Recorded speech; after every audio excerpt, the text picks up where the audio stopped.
O Japão tem muitas ilhas separadas ao longo do Oceano Pacífico, mas estas aqui no sul do Japão, entre a China, são as mais militarizadas do país. Pelo menos foram as que mais se militarizaram nos últimos anos, com a presença de radares e sistemas de defesa aérea a pouco mais de 750 quilômetros da China. Isso não aconteceria se o Japão não tivesse se fechado à geopolítica militar e acabado com suas forças armadas, e passar a ter apenas uma força de autodefesa. Sendo assim, a China se aproveitou da falta de uma potência no Oceano Pacífico e está indo muito mais longe do que deveria. Então, para entendermos isso, vamos voltar até meados do século XX. Em 1940, os japoneses estavam do lado do eixo e controlavam as suas atuais ilhas, além da Península da Coreia e partes da atual China, mas evidenciaram ainda mais a sua participação na guerra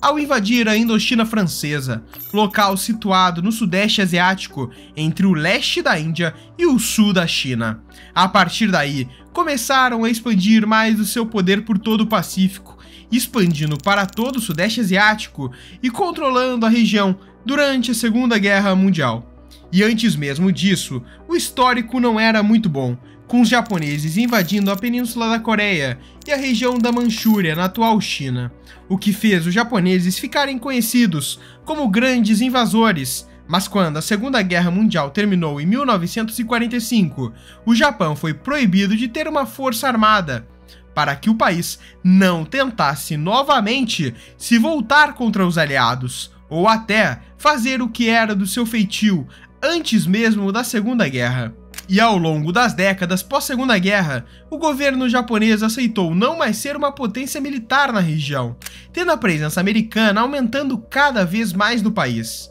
Mas a partir do século XXI, uma nova potência vinha surgindo, a China, e portanto, durante o atual século, os chineses, que eram tão limitados maritimamente, passaram a criar dezenas de bases militares no Mar do Sul da China, e constantemente navegam por todo o Pacífico, inclusive em águas que não eram internacionais. E foi aí que a presença chinesa começou a incomodar o Japão, porque aqui, entre o Japão e Taiwan, existem as Ilhas Senkaku, um local controlado pelo Japão há mais de 110 anos, mas apenas em meados do século XX que descobriram petróleo nas ilhas. E desde esse momento, os chineses contestam constantemente a soberania japonesa sobre as ilhas, pois se dizem os verdadeiros donos. E por conta desse expansionismo chinês, desde 2014 os japoneses estão armando suas ilhas, criando uma espécie de barreira entre o Japão e Taiwan,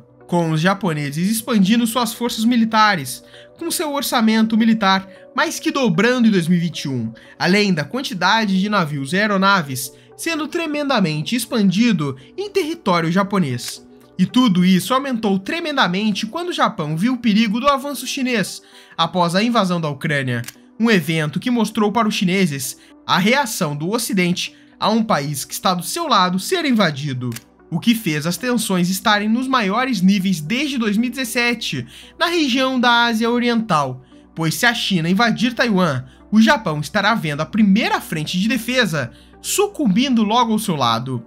porque a área marítima da China é de cerca de 14.500 km², cobrindo uma região que vai do Golfo de Bohai até o Golfo de Tonkin no sul, com 3 frentes principais de expansão: o Mar do Sul da China, onde já construíram diversas bases militares, Taiwan, onde ameaçam uma invasão constantemente, e a expansão chinesa pelo Mar Amarelo, na região das Coreias, onde o Japão não pode de maneira nenhuma ver uma presença chinesa na Coreia do Sul ou nos mares ao seu redor. Isto gera grandes tensões que só poderiam ser dribladas com o recado do Japão e o seu poder para a China. Mas isso definitivamente não pode acontecer, porque na Constituição japonesa está escrito o seguinte: o povo japonês renuncia para sempre à guerra, à ameaça ou uso da força como meio de solução de disputas internacionais. Dessa forma, nenhum recado de demonstração de poder pode ser dado, sem ser o seu aumento das suas forças de autodefesa, que é justamente o único caminho que o Japão está e poderia percorrer, se militarizando cada vez mais, para demonstrar de uma vez por todas que o Japão Pacífico acabou e o seu inimigo agora é a China.